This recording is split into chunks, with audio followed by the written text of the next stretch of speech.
Welcome to Blizzard Fire. We hope this video helps fire up your solution. You'll begin by confirming Python and picking the target environment, because how you change a background depends on where it displays. Open your editor and run a quick Python version check. If you target a GUI, install the library now.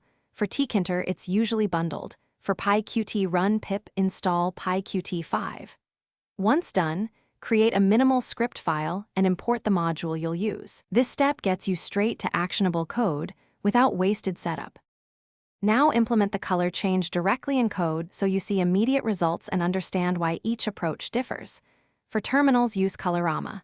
Init and print with ANSI sequences to set background, because terminals interpret escape codes. For tkinter, call widget. Config bg equals light blue or root.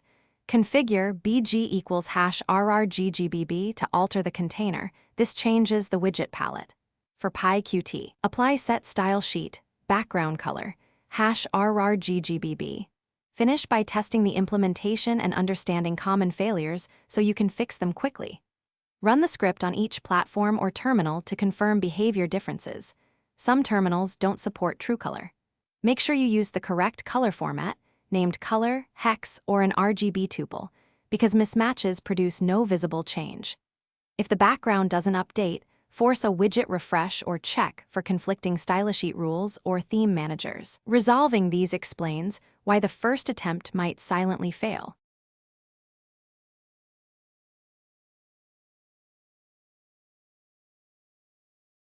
Thanks for watching. If you found this helpful, don't forget to like and subscribe.